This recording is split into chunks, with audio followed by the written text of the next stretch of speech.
fender almost all set. Struts are tack welded. And extra support. We're gonna add a passenger in this one.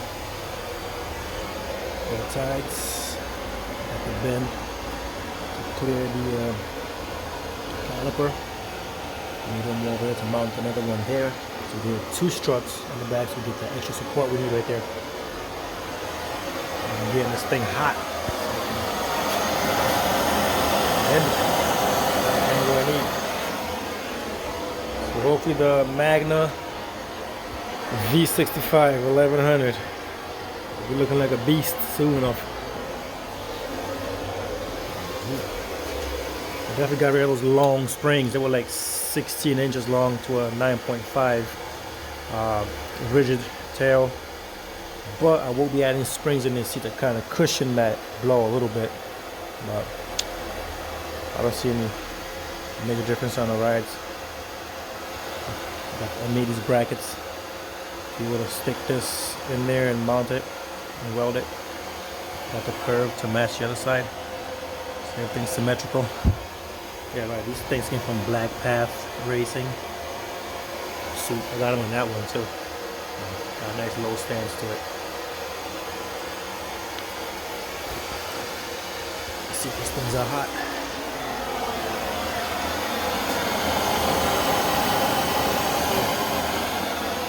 So I got these. Still hot though, to the shape I want.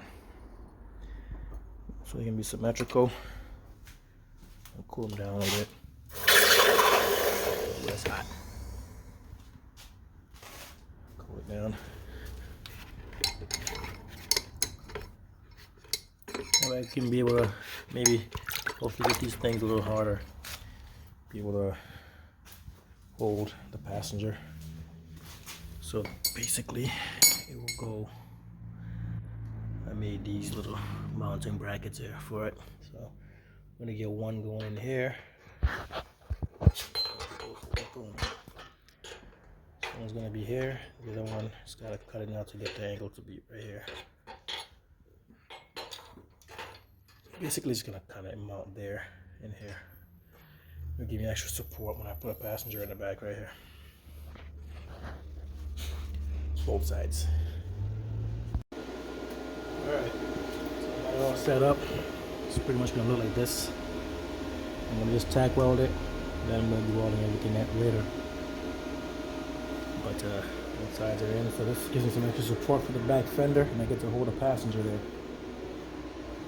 So, still experimental, so I'm hoping it works. I mean, so far I think we'll at least got one support here, and support there.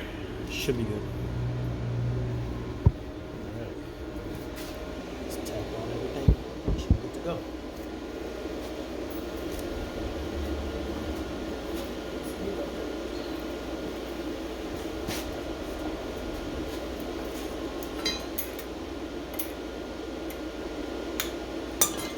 Flux cord, by the way. It looks a little dirty, but it's not bad.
Come on, tack in there.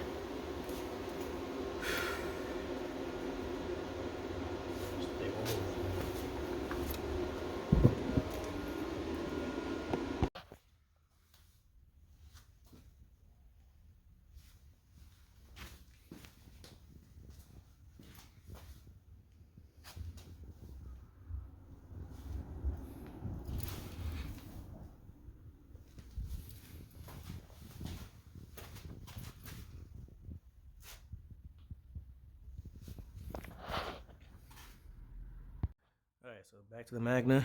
I got all the parts securely welded. I got my bracket here for my fender done.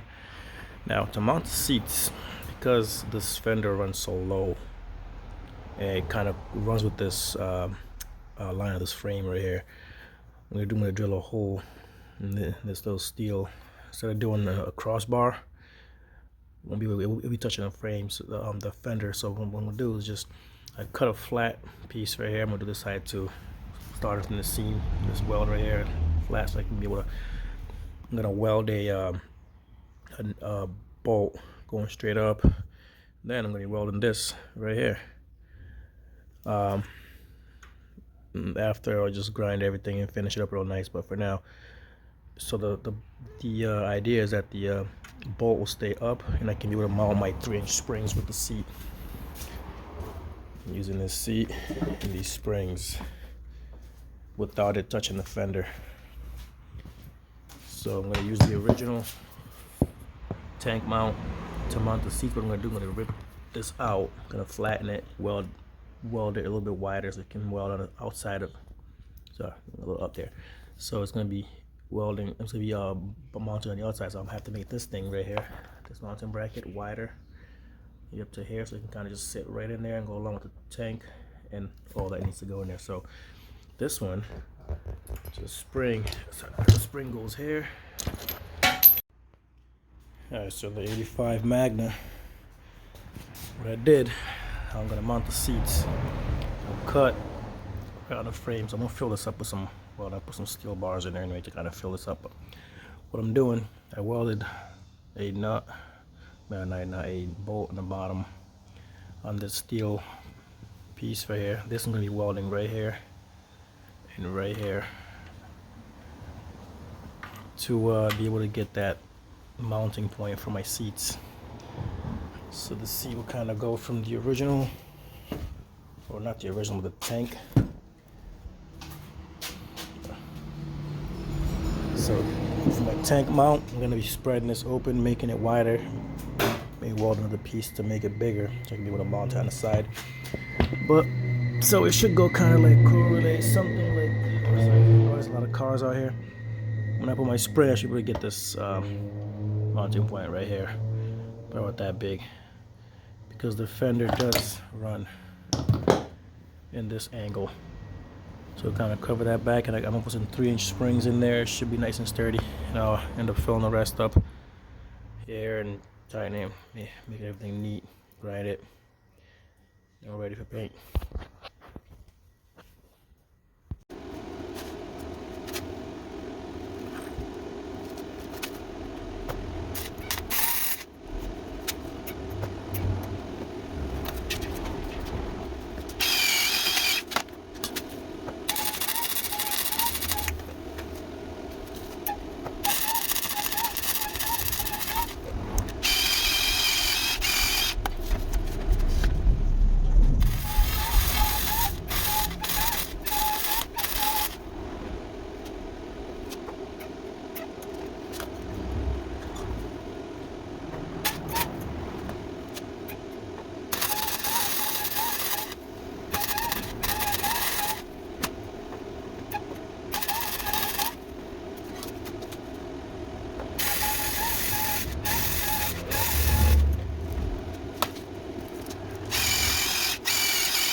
So right now we're doing shaking this, after shaking maybe all the struts for the Magna, something like that, a little nicer and be ready to paint. So pretty much cool second out.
Alright, so I finished up the 1985 Honda Magna V65. Did everything on it just right. This is what it looks like now. Um, I blacked out the motor from this Eastwood 2K engine paint. Works really nice. You see where that dropped also the back. Took the original struts, I believe like 15 or 16 inches, went to a 9.5 inch. These are from a Honda Shadow. Actually, it's for a Honda Shadow. It works on this too. So I did this. I ended up making these struts from some Home Depot bars and steel and all that. I had to heat it, bend it. I'm gonna put a video that shows the process of making these things. I went double struts on it. I had to weld a piece right here to mount this second piece because I will be keeping a passenger option available with the suction cup seats. So I got some pretty sturdy, and this thing ain't going nowhere. So on both sides the same way. Cleared the brake calipers from the back. Did both sides. These exhausts is like a slip-on voodoo type thing. So I just kind of, it fit perfectly. Mounted right where the original exhaust mounts would be. I went with these aluminum LED brake, turn signals, and running light, tail light, all in one. For the paint, I went matte black, the ultra matte black from Rust-Oleum. I just hit it with the 2K clear coat matte black from Amazon. They're like 30 bucks a can. So everything's blacked out. Handlebars, I went with this weird, I just had this laying around, so I slapped it on it. So worked out perfect. What else did we do here? So my temperature gauge, I had to, because I removed the old cluster gauges here and one digital. I go with this temperature gauge right here from like Amazon. You just have to rewire it pretty much. It goes into the green and blue wire, which goes to the thermostat. I removed that weird frame cowl thing that goes on this radiator because it made it look pretty huge. I haven't done one of these bikes right here, so you can tell what it looks like. So I took all this off and painted everything black to kind of make this radiator look smaller because it's ugly the way it looks. So I think it looks a lot better this way. Kind of clean that up a little bit with the black. Went with the air horns here. It's pretty loud. Fork boots, also from Amazon. I believe it's like 41 millimeters. I ended up blacking out the forks with some vinyl. Took the headlights out and went with this little cheap LED light, but it looks pretty good with the turn signals in the light, so it works good. What else do we do here? Oh yeah, since I lowered the back, I had to cut the kickstand down about 4 inches. So I cut it right before the nipple that holds the spring and cut the base down and then re-weld the base back onto here, so it works perfect. I mounted, this seat came from La Rosa Design or whatever it's called. They're like about 100 bucks. I use them on all the other bikes I made, such as those two and more. But I ended up having to make a bracket to make this wider so it can fit on the original tank mount with the bolt. And now, see, okay, so to mount the back of the fender, the back of the seat, the springs, I ended up cutting the frame here, but it was a little bit high on that, so I sliced it all clean. I have a video also showing how to do this. I'll post that up on YouTube also. And just drilled a hole in a piece of metal. I look up flat bar from Home Depot again, put a bolt through to weld the back of it, and then welded it onto here. So now I have a kind of like a stud to mount the seat. So I went with the 2-inch springs, black. These are comfortable.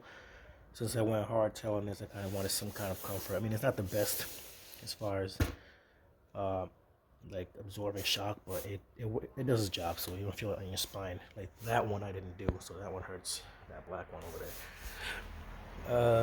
What else do we do here?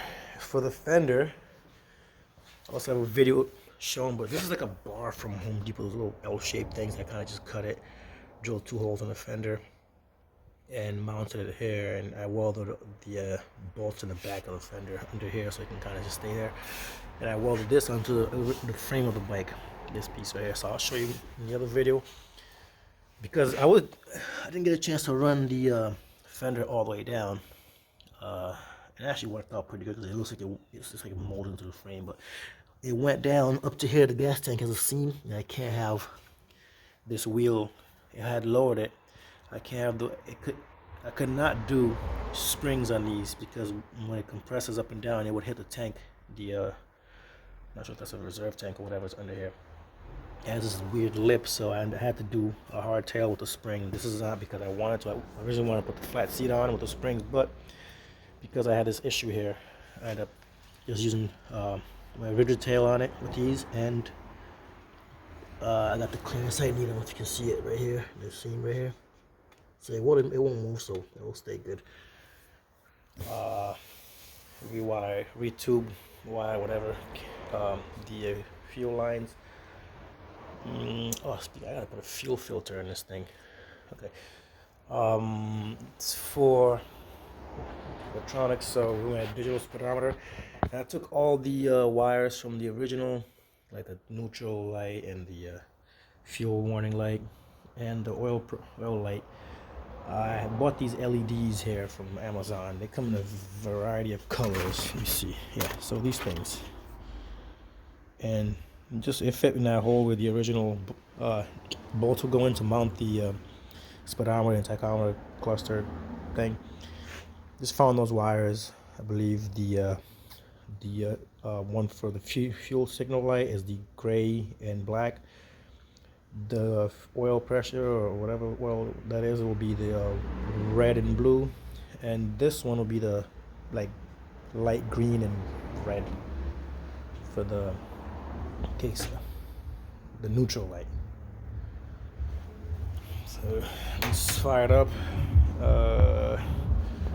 So it went all digital. This is a pretty cheap speedometer, but it looks pretty nice. I chose the red color. You can choose whatever color you want. You want red. We got a neutral light right there. You can see that off. Neutral. Your oil pressure lights on. Let's fire it up.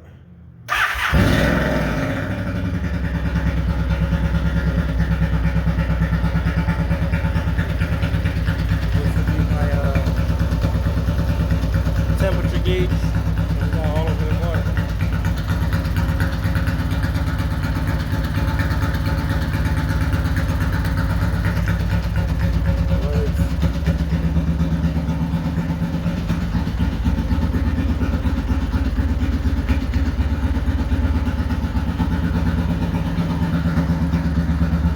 My horn right here.